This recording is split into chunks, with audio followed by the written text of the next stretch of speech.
Assalamu alaikum, dear students. I'm your economics teacher, Muhammad Rashid Qureshi.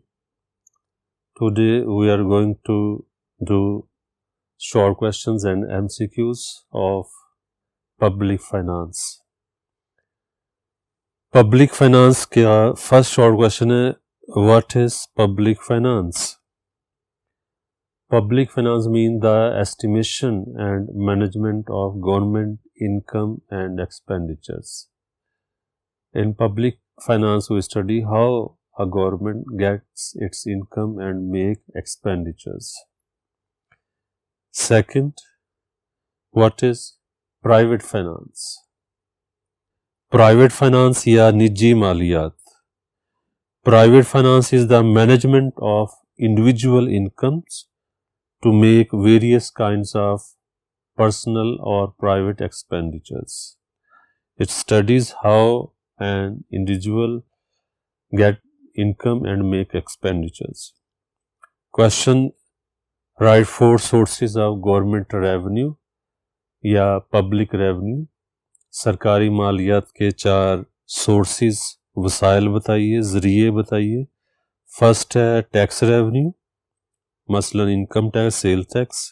Second है price of goods and services, जैसे electricity, water, gas. Third है fines on the violator of law, कानून की खिलाफ वर्जी पर जुर्माने हैं. फोर्थ है ग्रांट्स एंड गिफ्ट्स, हुकूमत को मिलने वाली अतियात और इमदाद. Question 4, write 4 heads of government expenditures. हुकूमती अखराजात की मुद्दात बयान करें. First, defence expenditure. Second, civil administration. Fourth, police and courts. 5, education. दिफा पे अखराजात हैं, सिविल इंतज़ामिया के अखराजात हैं, पुलिस और कोर्ट्स के अखराजात हैं, तालीम के अखराजात. क्वेश्चन है, राइट 4 प्रिंसिपल्स ऑफ टैक्सेशन.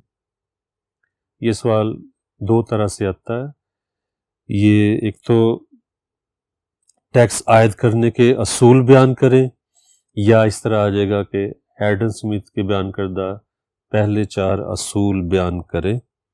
तो फर्स्ट 4 प्रिंसिपल ऑफ या कैनन ऑफ टैक्सेशन जो है ये एडम स्मिथ के हैं. उसमें first equality, second certainty, third convenience, 4 economy, यानी मसावात का असूल और असूल यकीन, असूल सहूलत, असूल बचत. ये एडम स्मिथ के 4 असूल. क्वेश्चन है, व्हाट इज प्रोपोर्शनेट टैक्स? मतनासब टैक्स से क्या मुराद? Proportionate tax mean if the rate of tax remains constant at all levels of income, it remain fixed either in income increase or decrease, it is known as proportional tax. मतनासब tax ऐसा tax होता है जिसमें tax की शरह तब्दील नहीं होती, चाहे आमदनी कम हो रही हो, ज़्यादा हो रही हो, ये फिक्स रहती है. आमतौर पे सेल्स टैक्स और एक्साइज ड्यूटी, इस तरह के टैक्स जो है ये प्रोपोर्शनल टैक्स कहलाते हैं. नेक्स्ट है प्रोग्रेसिव टैक्स. इसको हम मुतज़ायद टैक्स कहते हैं. If the rate of tax increases with the increase in income और decreases with the decrease in income, it is known as progressive tax. मुतज़ायद टैक्स ऐसा टैक्स जो बढ़ती हुई आमदनी के साथ बढ़ता जाए और कम होती हुई आमदनी के साथ कम हो, इसे हम मुतज़ायद टैक्स कहते हैं. इसमें इनकम टैक्स है. नेक्स्ट है रिग्रेसिव टैक्स, तंजीली tax. If the rate of tax increases with the decreasing income, ये ऐसा टैक्स है जिसकी शरह बढ़ती हुई आमदनी के साथ कम हो जाती है या कम होती हुई आमदनी के साथ बढ़ जाती है, यानी प्रोग्रेसिव के बिल्कुल उलट है. इसमें अगर इनकम बढ़ेगी तो टैक्स रेट कम हो जाएगा. इसकी लॉजिक ये है कि आमतौर पे ऐसे कंट्रीज जहाँ पे टैक्स की चोरी ज़्यादा हो, वहाँ पे इस तरह का टैक्स जिसको हम तंजीली टैक्स कहते हैं, बड़ा सूट करता है। यानी इंक्रीज इनकम को अक्सर लोग छुपा लेते हैं, शो नहीं करते, उनको मोटिवेट किया जाता है कि अगर आप इंक्रीज इनकम को शो करेंगे तो उसके ऊपर कम रेट से टैक्स इम्पोज होगा। तो इसको हम रिग्रेसिव नेचर या तंजीली टैक्स कहते हैं। इनकम ज़्यादा, टैक्स की शरह कम। नेक्स्ट है what is budget. Budget is the statement that shows the balance of expected expenditures and estimated income in a country during 1 year. Budget may be surplus, equilibrium, deficit. Budget जो है वो किसी भी मुल्क में एक साल के अरसे में गवर्नमेंट की आमदनी और अखराजात को ज़ाहिर करता है। ये फाजल हो सकता है, ये मतवाजन हो सकता है और ये खसारे का हो सकता है। क्वेश्चन है differentiate surplus and deficit budget. Fazal budget में और खसारे के बजट में क्या फ़र्क है? फर्स्ट है सरप्लस बजट, जिसको हम फाजल बजट कहते हैं।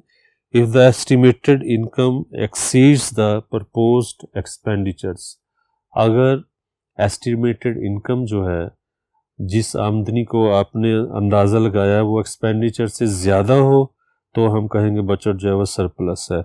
और डेफिसिट हो जाएगा if the estimated income fall short of expenditures, अगर इनकम जो है ये अखराजात से कम पड़ जाए तो ये ऐसे बजट को हम डेफिसिट या खसारे का बजट कहते हैं। क्वेश्चन 11,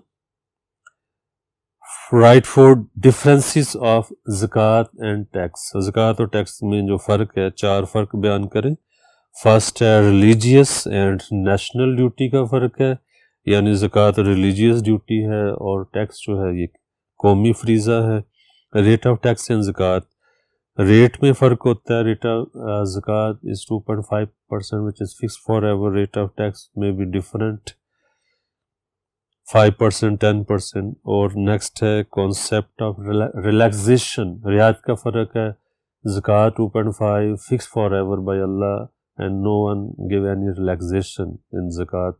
बट टैक्स जो है इसमें गवर्नमेंट जो है वो जब चाहे जैसे चाहे इसमें रिलैक्सेशन पे को दे सकती है। और difference of Muslim and non Muslim का भी फ़र्क है। ज़कात सिर्फ मुसलमान पर फ़र्ज होती है, जबकि टैक्स सारे नेशनल्स, चाहे कोई मुस्लिम हो नॉन मुस्लिम हो, सब पे करते हैं। नेक्स्ट क्वेश्चन है राइट फॉर एडवांटेजेस ऑफ ज़कात। ज़कात के 4 फ़वाइद बयान करें। First, equal distribution of wealth. Second, increase circulation of wealth. Third, solution for unemployment. Fourth, solution of the problem of hoarding. दौलत की मुसावियाना तकसीम हो जाती है ज़कात की वजह से। ज़कात की गर्दिश, दौलत की गर्दिश में इजाफा होता है। तीसरा, बेरोज़गारी का ख़ात्मा होता है। फोर्थ, ज़ख़ीरा अंदोज़ी का ख़ात्मा होता है। 13th क्वेश्चन है बेनिफिशरीज ऑफ ज़कात। ज़कात के 4 बेनिफिशरीज बताइए। फर्स्ट है the poor, second the needy, fourth the collectors, fourth recently converted to Islam।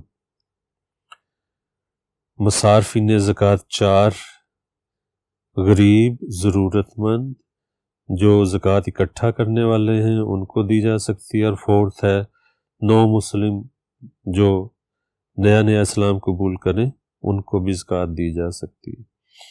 Next है write for advantages of direct tax. बराह रास्त टैक्स जो होता है इसके 4 फ़वाइद बताइए। ये 4 फ़ायदे हैं। फर्स्ट है equitable and fair, second economical, third certain, four elastic. जो बराह रास्त टैक्स होते हैं ये मसावी होते हैं, मुनसिफाना होते हैं और बचत के असूल पर पूरा उतरते हैं, उसूल यकीन पर पूरा उतरते हैं और ये लचकदार होते हैं। नेक्स्ट क्वेश्चन है write for disadvantages of direct tax.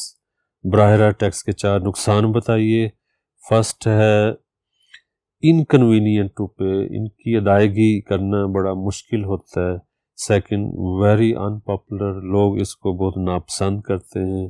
Third, can be easily awaited tax चोरी आसानी से की जा सकती है। Fourth, discourage savings and investment. इस तरह के टैक्सेस जो हैं वो सरमायाकारी और बचतों पर बुरा असर डालते हैं। नेक्स्ट है 4 एडवांटेजेस ऑफ इनडायरेक्ट टैक्स। जो बिलवास्ता टैक्स हैं उनके 4 फ़वाद बताइए। फर्स्ट, कन्वीनियंट टू पे। इनकी अदायगी बड़ी आसान होती है। आमतौर पे चीज़ों का जो बायर है वो टैक्स पे कर देता है और उसको पता भी नहीं चलता उसने टैक्स पे किया है, इसलिए कन्वीनियंट है। Second, can not be awaited. इनकी चोरी नहीं हो सकती। Third, can be elastic. इनको इलास्टिक बनाया जा सकता है। और इक्विटेबल, यानी सब लोगों पे, सारे नेशनल्स पे इनका बराबर का बोझ पड़ता है। नेक्स्ट क्वेश्चन है डिसएडवांटेजेस ऑफ इनडायरेक्ट टैक्स। बिलवास्ता टैक्स के नुकसानात बताइए। फर्स्ट नुकसान है इन्फ्लेशनरी होते हैं, यानी इनकी वजह से कीमतों में इजाफा हो जाता है। सेकंड, अनसर्टन होते हैं, यानी कलेक्शन में पता नहीं कितनी चीज़ें बिकेंगी, कितना टैक्स इकट्ठा होगा। Tax are uneconomical. इनके ऊपर एक्सपेंडिचर्स जो है कलेक्शन में कॉस्ट ज़्यादा आती है। और लास्ट है रिग्रेसिव इन नेचर, यानी अमीर जो आदमी है वो भी उतना ही टैक्स दे रहा है, गरीब भी उतना ही दे रहा है। इस लिहाज से जिसकी आमदनी ज़्यादा उसको ये टैक्स इतना फील नहीं होगा, कम लगेगा, और जिसकी आमदनी कम है उसको ये ज़्यादा फील होगा। इस वजह से हम कह सकते हैं इनकी नेचर रिग्रेसिव होती है। और लास्ट क्वेश्चन है व्हाट इज़ उशर। उशर इज़ अ काइंड ऑफ ज़कात imposed on agriculture produce. The rate of उशर इज़ 10% फॉर बारानी लैंड। बारिश वाली ज़मीन पर इसका रेट 10% है, और 5% ऑन सेल्फ इरिगेशन लैंड। और ऐसी ज़मीनें जिन पे आप मसनूई तरीके से आबपाशी करते हैं उन पे इनका रेट 5% है। Now dear students, MCQs। First MCQ है the estimation and management of government income and expenditure. जो हुकूमती या सरकारी आमदनी और अखराजात की एस्टिमेशन और मैनेजमेंट के मुतालिक को कहते हैं। फर्स्ट है पब्लिक फाइनेंस, सेकंड है प्राइवेट फाइनेंस, थर्ड है प्रोविंशियल फाइनेंस, फोर्थ है बोथ A एंड B। तो क्योंकि गवर्नमेंट का जिक्र आ गया इस वजह से हमारा आंसर होगा पब्लिक फाइनेंस, सरकारी मालियात। सेकंड है the estimation and management of individual income and expenditures. जो आम आदमी की आमदनी और अखराजात की स्टडी है उसे क्या कहते हैं, पब्लिक फाइनेंस या प्राइवेट फाइनेंस या प्रोविंशियल फाइनेंस या बोथ A एंड B। तो इंडिविजुअल के लिए हम प्राइवेट फाइनेंस कहेंगे। B option is the right choice. तीसरा हमारे पास MCQ है इन प्राइवेट फाइनेंस द बचत time duration is. Private finance में जो बचत टाइम पीरियड होता है, यानी जो आम लोगों का निजी मालियात है उसमें बचत का टाइम पीरियड कितना होगा। ऑप्शंस हैं 1 year, 6 month, 1 month, no fix time period. तो आम आदमी का जो बचत टाइम पीरियड होता है वो फिक्स नहीं होता है, इसलिए D is the right choice here. Next MCQ है according to which principle everyone pay tax according to his financial ability. हर कोई अपनी जो उसकी माली हैसियत है उसके मुताबिक टैक्स देता है। किस असूल के तहत? असूल यकीन, असूल सहूलत, असूल लचकदारी या असूल मसावात। तो ये प्रिंसिपल ऑफ इक्वालिटी है, असूल मसावात, D ऑप्शन, जिसमें हर कोई अपनी माली हैसियत के मुताबिक टैक्स देगा। Who presented the first 4 principles of taxation? पहले 4 असूल किसने पेश किए? ये ऑप्शंस हैं एडम स्मिथ, रिकॉर्डो, मार्शल या केन्स। तो इसका एग्जैक्ट आंसर बनेगा एडम स्मिथ ने फर्स्ट 4 प्रिंसिपल्स दिए। नेक्स्ट MCQ है one of the following is included in indirect tax. इनमें से एक इनडायरेक्ट टैक्स में शामिल होगा क्या? ये इनकम टैक्स है या एक्साइज ड्यूटी है या वेल्थ टैक्स है या प्रॉपर्टी टैक्स है। तो इनडायरेक्ट में आ गया excise duty, B option. 7th है the tax which create inflation in the country. कौन सा टैक्स है जिसकी वजह से इन्फ्लेशन होता है यानी कीमतें बढ़ जाती हैं? ऑप्शंस इनकम टैक्स है, सेल्स टैक्स है, प्रॉपर्टी टैक्स है, वेल्थ टैक्स है। तो कीमतें बढ़ाने वाला tax sales tax, B option is the right choice. Next MCQ, the burden of indirect tax falls on. ये जो बिलवास्ता टैक्स होते हैं इसका बोझ किस पे पड़ता है? बायर पे, सेलर पे, प्रोड्यूसर पे, बोथ ए एंड बी। तो इनका असर एट द लास्ट बायर को पे करना पड़ता है, इस वजह से A option is the right choice. Next MCQ number 9 है the burden of tax can not be transferred. Tax का बर्डन ट्रांसफर नहीं किया जा सकता। कब? जब टैक्स डायरेक्ट हो या इनडायरेक्ट हो या वैल्यू एडेड टैक्स हो या बोथ ए एंड बी। तो डायरेक्ट टैक्स की सूरत में टैक्स बर्डन शिफ्ट नहीं कर सकते इनकम टैक्स वगैरह में, तो इस वजह से A option is the right choice here. Next question है one of the following is included in direct tax. इनमें से एक बराह रास्त टैक्स में शामिल करेंगे। Options sales tax, income tax, excise duty, custom duty. तो इसका आंसर बनेगा इनकम टैक्स। 11th है if the estimated income is more than the proposed expenditure. अगर एस्टिमेटेड इनकम जो है, आमदनी जो है वो अखराजात से ज़्यादा हो तो इसे कौन सा बजट कहते हैं? Deficit budget, surplus budget, balance budget. तो गौर करें तो पता चलेगा क्योंकि इनकम ज़्यादा है इस वजह से सरप्लस बजट इसे कहेंगे। Next MCQ number 12 if the estimated income is fall short of proposed expenditures. अगर इनकम कम हो, एक्सपेंडिचर ज़्यादा हो तो इसे कौन सा बजट कहेंगे? Deficit, surplus, balanced, both A B. तो एग्जैक्ट आंसर होगा डेफिसिट बजट। नेक्स्ट एमसीक्यू 13 है in public finance the budget time duration is. ये जो सरकारी मालियात है इसमें बजट का टाइम पीरियड कितना होता है? Options 1 year, 2 year, 5 years, no fix time period. तो क्योंकि सरकारी मालियात है, हुकूमती बजट है, इसलिए इसका टाइम ड्यूरेशन 1 ईयर है। A option is the right choice. 14th MCQ है the tax which is imposed on goods and services. ऐसा टैक्स जो अशिया और खिदमात पर आयद होता है उससे को क्या कौन सा टैक्स कहेंगे? Direct tax, indirect tax, income tax. तो एग्जैक्ट आंसर है B indirect tax. Next MCQ है if the tax increases with the increase in income. ऐसा टैक्स जो आमदनी बढ़ने पर बढ़ जाए उसे कौन सा टैक्स कहते हैं? Progressive, regressive, value added, proportional, progressive, मुतजायद टैक्स है ये। नेक्स्ट है MCQ number 16 if the rate of tax remains constant at all levels of income. अगर शरह टैक्स कांस्टेंट रहे हर आमदनी की सतह पर तो ये कौन सा टैक्स होगा? प्रोग्रेसिव, रिग्रेसिव, वैल्यू एडेड या प्रोपोर्शनल टैक्स। तो ऐसे टैक्स को हम प्रोपोर्शनल टैक्स कहेंगे। D option is the right choice. If the rate of tax increases with the decrease in income, income come tax rate ज़्यादा, ये nature है progressive tax, regressive tax या value added tax या proportional tax. तो ये बच्चों regressive tax होगा, तंजीली tax. 18th MCQ है the tax which is imposed on every next stage of output on the increased value of the commodity is called.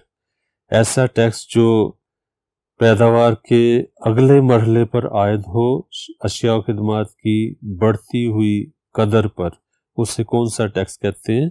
Progressive, regressive, value added या proportional tax. तो C option is the right choice, value added tax, जायदुल कदरी tax इसे कहते हैं।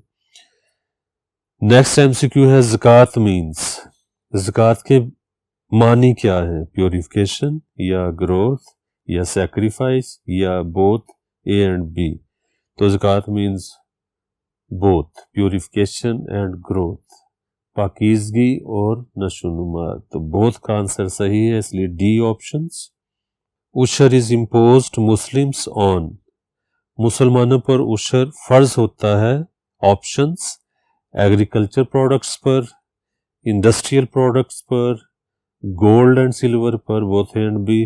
तो उशर जो है ये एग्रीकल्चर प्रोड्यूस पे इम्पोज होता है, इस वजह से A option is the right choice here. Next MCQ है रेट ऑफ ज़कात इज, ज़कात की शरह क्या है, 2%, 2.5% या 5% या 10%। तो ज़कात की शरह जो है ये 2.5%। नेक्स्ट है रेट ऑफ उशर फॉर बारानी लैंड, ये जो बारानी लैंड यानी बारिश वाली ज़मीनें हैं, इन पर रेट ऑफ उशर कितना है, 20%, 5%, 50% या 10%। तो बारानी लैंड पे 10% उशर है, इसलिए D option is the right choice here. Next है रेट ऑफ ज़कात इज, ये जो ज़कात की शरह है ये कैसी है, फ्लेक्सिबल है, रिजिड है, फिक्स्ड है, बोथ बी एंड सी। तो इनमें बी और सी ऑप्शन सही नज़र आ रही हैं, क्योंकि ज़कात की शरह फिक्स है, रिजिड भी सेम मीनिंग्स में यूज़ हो रहा है, इसलिए D option is the right choice. Last MCQ है students, one of the following is included in public revenue, इनमें से एक सरकारी मालियात का ज़रिया है, फ़ी, डिफेंस, एजुकेशन या हेल्थ। तो फ़ी जो है ये गवर्नमेंट इनकम का सोर्स है, इस वजह से A option is the right choice here. Thank you very much students, stay blessed.